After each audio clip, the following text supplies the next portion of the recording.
इस वीडियो में बात करेंगे कॉन्टेक्स्ट और उसके कुछ टाइप्स के बारे में। इंटरेस्टिंग सा कंसेप्ट है, तो अपनी वीडियो स्टार्ट करते हैं। तो बात करें हम कॉन्टेक्स्ट की कि कॉन्टेक्स्ट क्या चीज़ है। Context is actually can be the background knowledge of someone, और it can be the setting, it can be the based upon the speaker's intention के स्पीकर क्या कहना चाह रहे हो, उसकी इंटेंशन क्या है। मेन चीज़ जो कॉन्टेक्स्ट में होती है ना, वो ये होती है कि आपने समझना है कि अगला जो बात कर रहा है वो किस इंटेंशन से कर रहा है, और आपको उसकी इंटेंशन कैसे समझ आएगी if you have the background knowledge of that thing. ठीक है, यानी कि अगर आपके पास उस चीज़ के बारे में बैकग्राउंड इन्फॉर्मेशन है या आपको पहले से इसके बारे में अंदाज़ा है, तो आपको समझ आ जाएगी कि ये बात किस वे में, किस कॉन्टेक्स्ट में, किस सिचुएशन के हिसाब से की जा रही है। एग्ज़ाम्पल के थ्रू मैं आपको समझाती हूँ। जैसे कि फॉर एग्ज़ाम्पल, अगर कोई पर्सन है और वो कह रहे there is a fly in my soup, क्या मतलब कि मेरी सूप में मक्खी पड़ी हुई है। अब यहाँ पे आपको क्या समझ आई है, ये किसी को बता रहा है या फिर ये किसी को कंप्लेन कर सकते हैं। अब मैं अगर उस पर्सन के लिए बिल्कुल न्यू हूँ और उसने मुझे इस तरह की बात की है, तो मुझे यही समझ आ रही है कि ये बता रहा है किसी चीज़ के बारे में। लेकिन if I am the waiter, मैं वो किसी रेस्टोरेंट पे है और उसने मुझे ये बात कही है, तो मुझे फ़ौरन से समझ आ गई कि ये चीज़ जो है ना, यहाँ पे इसने कंप्लेन की है कि ये जो तुमने मुझे सूप ला के दिया ना, इसमें से मक्खी निकल आई है। तो ये क्या था, यानी कि कॉन्टेक्स्ट की इंटेंशन हमें समझ आ गई ना स्पीकर की, कि वो किस सिचुएशन पे है, क्या बात कर रहा है, किस अंदाज में कर रहा है। तो यही चीज़ होती है कॉन्टेक्स्ट, यानी कि आपको बैकग्राउंड नॉलेज थी, आपने समझ लिया, आपने सिचुएशन के हिसाब से उसका मीनिंग जो है वो इंटरप्रेट कर लिया। इसकी एक टाइप है फिज़िकल कॉन्टेक्स्ट। फिज़िकल कॉन्टेक्स्ट के बारे में पढ़ते हैं।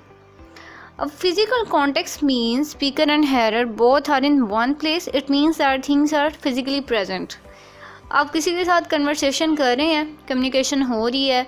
अब आपके इर्द गिर्द फिज़िकली काफ़ी चीज़ें जो हैं वो भी मैटर करती हैं। आप किस बैकग्राउंड में किस सिचुएशन में खड़े हैं, इर्द गिर्द सराउंडिंग उसकी कैसी है, कैसा फर्नीचर है, कैसा रूम है, कैसा टेम्परेचर है, कैसा टाइम है, ये सारी चीज़ें जो है कॉन्टेक्स्ट में आ जाती हैं।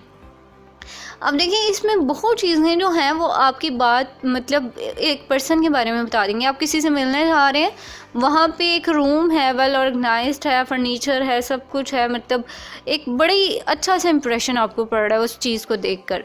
तो वो चीज़ जो है ना, वो जो इर्द गिर्द सिचुएशन सराउंडिंग है, वो सिर्फ वो चीज़ें ही नहीं हैं, बल्कि वो एक पर्सन के बारे में उसका बता रहे हैं, उसका स्टेटस बता रहे हैं। तो यानी कि आपको उसकी चीज़ों के थ्रू आपको उसका स्टेटस पता चल रहा है कि यहाँ पे बैठा है, इसका ये ऑफिस है, इसकी ये पोस्ट हो सकती है। अब इसमें बहुत सी एग्जांपल आ जाती हैं, जैसे कि इंडोर वर्सेस आउटडोर आ जाती हैं, stationery versus mobile, day versus night. क्योंकि फ़िज़िकली चीज़ों की बातें हो रही हैं ना, तो नॉइज़ी प्लेसेस भी आ जाती हैं, टेम्परेचर, क्लाइमेट, सब कुछ जो है ये आ जाता है इन चीज़ों में। तो लिंग्विस्टिक कॉन्टेक्स्ट क्या चीज़ है? Linguistic context actually refers to what has been said already in the utterance. यानी कि ये डिपेंड करता है कि जो सेंटेंस था वो ऑलरेडी उसमें क्या कहा गया है। अब एक इजी एग्जांपल है आपके सामने। For example, I am going to withdraw some money from bank. एक चीज़ है बैंक, ठीक है। अब बैंक जो है वो रिवर बैंक भी हो सकता है या मनी बैंक भी हो सकता है। अब हमें कैसे पता चले कि किसी सेंटेंस में ये कौन सा बैंक के बारे में बात की जा रही है? लेकिन आपने यहाँ पे दो सेंटेंस आपको नज़र आ रहे हैं। I am going to withdraw some money from bank and we are planning to go river bank. दोनों की आपको समझ आ गई कि यहाँ पे इस वाले सेकंड सेंटेंस में रिवर बैंक की बात हो रही है, और ऊपर वाला जो सेंटेंस था उसमें बात हो रही है, कौन से बैंक की बात हो रही है? मनी बैंक की। अब आपको कैसे पता चला? यहाँ पे कुछ वर्ड्स से जिन्होंने रिफ़र किया, जिन्होंने हमें बताया कि ये इस बैंक के बारे में बात हो रही है। वो कौन से वर्ड्स थे? देखें, विदड्रॉ। अब वहाँ पे पानी वाला जो बैंक है, यानी रिवर बैंक है, वहाँ से हमने कुछ विदड्रॉ तो नहीं करवाना, सबको पता है। वहाँ से ना ही हमें मनी मिलेगी। तो यहाँ पे किस बैंक की बात हुई? ऑब्वियसली मनी बैंक की। यानी दो लफ्ज़ थे यहाँ पे जिन्होंने हमें ये चीज़ जो है वो बता दी। वो कौन से दो लफ्ज़ हैं? विदड्रॉ और मनी। और इनको हम क्या कहते हैं? इनको हम कॉन्टेक्स्ट कहते हैं। और नीचे वाला जो सेंटेंस था वहाँ पे रिवर का वर्ड यूज़ हुआ है, और उसने हमें क्या बताया कि ये रिवर बैंक है। तो ये चीज़ जो है ना, ये लिंग्विस्टिक कॉन्टेक्स्ट में आती है। For example if I begin a discussion by referring to John Smith और नेक्स्ट ही सेंटेंस में मैं उसे हर कह देती हूँ उसका नाम लेने की बजाय। अब जब मैंने जेन स्मिथ कहा है ना, तो मुझे नहीं पता कि ये जेन लड़की है या लड़का, क्योंकि मैं पाकिस्तानी हूँ, मुझे ऐसे नाम की समझ नहीं आती कि ये कौन है, जेन जून क्या होता है। तो लेकिन जब उन्होंने लिखा हुआ है, सॉरी अगर कोई मैं ये सेंटेंस पढ़ रही हूँ तो उसके अगले सेंटेंस में लिखा हुआ है हर, तो मुझे समझ आ गई अच्छा ये जेन जो है ये लड़की थी। तो ये हर जो है ये क्या हो गया, कॉन्टेक्स्ट, जिसने मुझे जेन स्मिथ के बारे में बता दिया। तो यहाँ बात करते हैं हम सोशल कॉन्टेक्स्ट के बारे में। The social context actually refers to the social relationship among speakers and hearer. आपने यहाँ पे देखना है, देखिए सोशल जहाँ भी बात होती है ना, आपने समझ लेना it means at something related to society, यानी आपका लोगों के साथ लिंक होगा यहाँ पे। और यहाँ पे क्या लिंक है, यहाँ पे एक पर्सन यानी स्पीकर का और हेयरर का लिंक बता रहे हैं, रिलेशनशिप यहाँ पे हमने देखना होता है। अब वो रिलेशनशिप कैसा हो सकता है, वो टीचर स्टूडेंट का हो सकता है, वो टीचर टीचर का हो सकता है, क्लास टीचर का हो सकता है, फ्रेंड्स फ्रेंड्स का हो सकता है, पेरेंट्स का हो सकता है।